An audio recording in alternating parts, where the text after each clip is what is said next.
engaged, and what thoughts do you have about other sectors that aren't as cool? Sure. Okay, so I'll talk a little bit about NASCAR. So typically, you know, we started with about 12,000. This is only kind of full year 2 for us.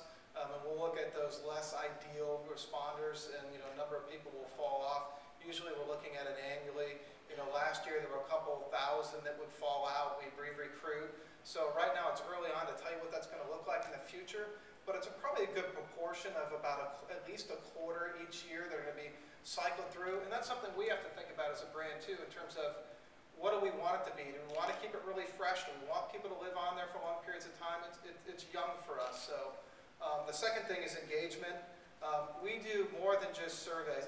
And typically when people want to talk about, you know, sponsorship and different things, for us, keeping them engaged is talking about the actual product, things that are going on the track, and then we weave in those other things. But when their favorite driver wins a race, they'll get a congratulatory email from the NASCAR Fan Council that their favorite driver, the one that they love, gets, you know, have won the race. So they get a certificate at the end of the year. So it's not just about surveys, but they can get different types of communication to let them know that we're here, you're there, we're talking.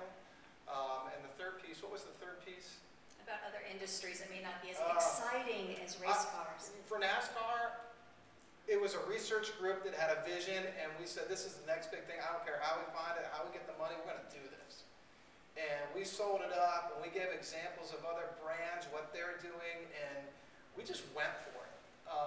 Not many people at the top really were into it at the beginning, but once they started to see, and I think it takes time, I don't know what your experience was, but it takes time for the culture to, you almost have to get it started and let it organically just kind of see where it fits in the toolbox. That's how that Yeah, same exact situation here.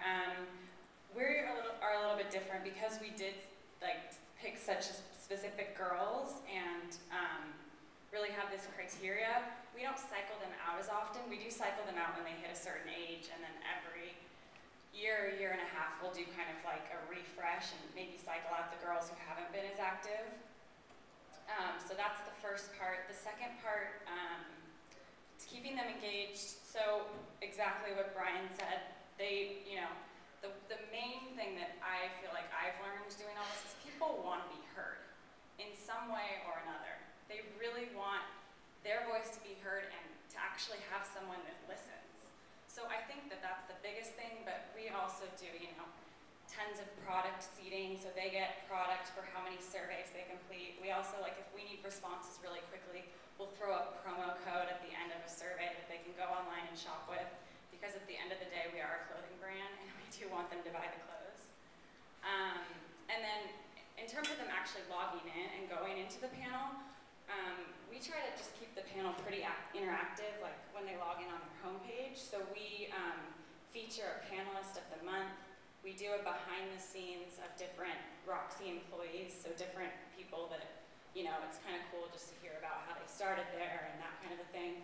And then we'll feature other different little things on the homepage that keeps, and we try to update it at least every 2 weeks, so it keeps the girls coming back for more. I'd agree on the listening piece. Yeah. I mean, it doesn't matter what communication it is, the respondent gets first say for us every time. What's on your mind? Before we get to our business, it's always what's on your mind. It's a lot of qualitative work there, you gotta sort through that, but it's always, we always let them have first say on what they want to talk about. Then we get into some of the things we want to do. So it goes back to that listening. Yeah, I think just to add on the question of say health insurance, which admittedly is not as sexy as clothing or you know, a sport to a real fan. There, I think Brian's point about listening, being out there, being sensitive to what people want to talk about, opening up a forum for that.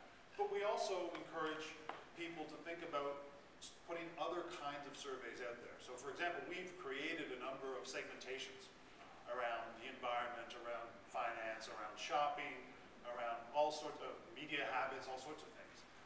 Those actually can be used as engagement tools when maybe you don't have questions you want to ask. They also are used as engagement tools because if you want to, you can have it pop back up and tell people what segment they fell into with a snappy little description of it, and what the other segments are that are out there. So there are ways of kind of putting out things that aren't just about health insurance. They might be about health in general, they might be about general social trends, they may be about concerns, they may be about the future. We've got a whole array of surveys that you can draw on, and you can obviously create your own. But it's about thinking beyond just purely the subject matter. If the subject matter at hand is not that exciting, it's really critical to keep people engaged and